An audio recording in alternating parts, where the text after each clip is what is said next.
How would you describe the current state of the FCM market?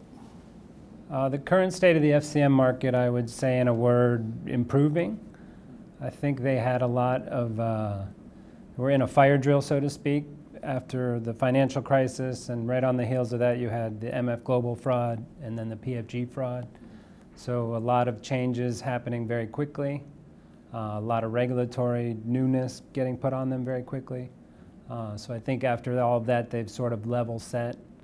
And you also have a big component of their business model or interest rates. And with those artificially suppressed for so long, they were having trouble with their old model of being profitable. So a bad profitability scenario plus a lot of extra regulatory burden was tough on them for a long time. And I think a lot of consolidation following that has led to the ones still standing are kind of level set and ready to move on to the next chapter, I think. What conditions will make the FCM market change for the better?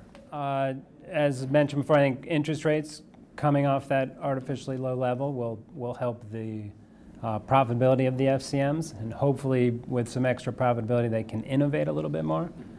I think the consolidation and the lack of competition has let them kind of rest on their laurels a little bit, and there hasn't been a lot of innovation in the space. It can take 3 to 5 months in some cases to open some accounts. You know, if you brought that to Silicon Valley and told them of that, they'd roll their eyes and say, "Are you kidding me?" So there's a lot of room for improvement there. What conditions might make things worse?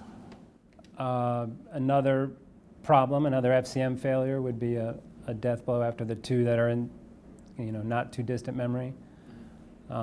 Continued regulatory burdens would be tough on them.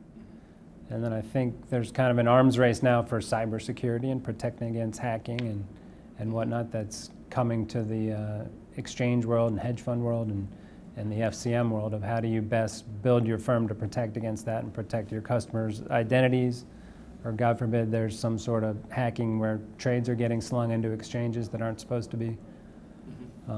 And then of course if there's another, you know, if the market's peaking here and we have another downturn, and you know when the tide goes out, you know which clients weren't supposed to be there in the first place, and when the tide goes out you might see that you had a few risky clients you didn't know about in the current market, which is low volatility and plenty of liquidity.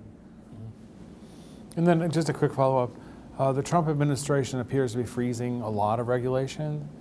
And you know, you mentioned other regulations pending, but it sounds like a freeze might help the FCM market? Might is probably the key word there. I think you have a few things there. One, even if they roll some back, I don't know if a lot of the regulatory changes were good. They were hard to put into place, but they were good from a customer protection standpoint and an internal control standpoint. So even if it saved them money, you might get pushback from customers that have said, no, we're relying on you that you put those processes in place. So even if it's not the law, we want them there and we want them in place. I'd say I think a freeze and no new regulation would definitely be a benefit. And then they can just say, okay, now we're going after growth, we're going after innovation. We don't have to worry about fixing yesterday's problems. We can worry about growing and building for the future.